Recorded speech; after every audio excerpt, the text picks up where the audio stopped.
लाड़की बहन योजना के तहत महिलाओं के खाते में आर्थिक सहायता वितरण का राज्य स्तरीय शुभारंभ मुख्यमंत्री एकनाथ शिंदे की उपस्थिति में पुणे में हुआ। इस अवसर पर यवतमाल के जिला परिषद के सभागृह में एक कार्यक्रम का आयोजन किया गया। इस कार्यक्रम में पालक मंत्री संजय राठौड़ ने सभी महिलाओं को संबोधित किया। इस अवसर पर पालक मंत्री संजय राठौड़ ने योजना के लिए काम करने वाले बाल विकास प्रकल्प अधिकारी ओम प्रकाश नगराले, पर्यवेक्षिका मनीषा पवार, आंगनवाड़ी सेविका सुलभा सिंगारकर, धनश्री ठाकरे और तिलोत्तमा बेले को सम्मानित किया। कार्यक्रम में बड़ी संख्या में लाभार्थी महिला उपस्थित थी। इस दौरान विधायक मदन येरवार, मुख्य कार्यकारी अधिकारी मंदार पाटकी और अन्य लोग उपस्थित थे। मला वाटते मागच्या वेळेस आपण 1 कोटी रुपये दिले होते, परंतु परत वाढून 2 कोटी म्हणजे 3 कोटी रुपये देऊन एक मोठा उद्योग त्या प्रभाग संघाला असला पाहिजे ही सुद्धा भूमिका या ठिकाणी आम्ही घेतलेली आहे।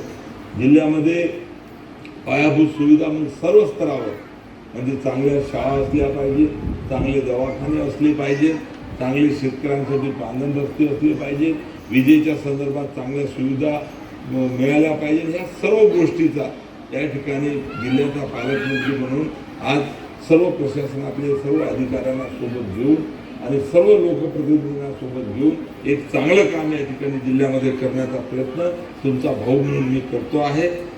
मी फक्त आमच्या बहिणींकडून एवढीच अपेक्षा करणार आहे की आता सर्वच्या सर्व कामं तर काही म्हणजे जादूची कांडी काही आमच्याजवळ नाही, परंतु प्रामाणिक प्रयत्न करून या ठिकाणी जनतेला दिलासा देण्याचा प्रयत्न आमच्या सर्वांकडून आहे।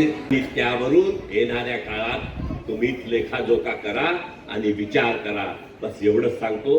पुन्हा एकदा माझ्या सर्व बहिणींना विश्वास देतो, शेवटच्या पात्र महिलांच्या खात्यात पैसे येईल। एखादा उशीर झाला तर 3,000 दिले, 4.5 मिळेल, 6 मिळेल, पण एकालाही कमी मिळणार नाही हा विश्वास देतो। माझ्या शब्दांना विराम देतो। पुन्हा एकदा आज खरं म्हणजे राज्यात मुख्यमंत्री आणि 2 उपमुख्यमंत्री यांचा लाईव्ह कार्यक्रम चालू आहे, पण तुम्हाला 3-4 तास बसावं लागेल। त्याच्यामुळे आम्ही ठरवलं आपल्या बहिणीला पैसे द्यायचं तर त्यांचा काय पूर्ण जीव घ्यायचा का? त्याच्यामुळे आपण सरळ आम्ही आणि संजीव भाऊंनी आपण हा कार्यक्रम निपटवून त्यांना आपापल्या घरी जाऊ देऊ। त्यामुळे काय का नाही म्हणजे पैसे देतो तर त्याच्या बदल्यात काय तुमचे का 5-6 तास घ्यायचे का? अजून दुसरे कामं असेल म्हणून आम्ही हे स्पेशल ठरवलं। तो कार्यक्रम त्यांचा तिकडे चालत राहील। एखाद्या वेळेस पुन्हा एकदा मुख्यमंत्री उपमुख्यमंत्री जोही आपल्याकडे येईल तेव्हा याहीपेक्षा मोठा मागच्या वेळेस जसं पंतप्रधान नरेंद्र मोदींच्या वेळेस आपण एक कार्यक्रम घेतला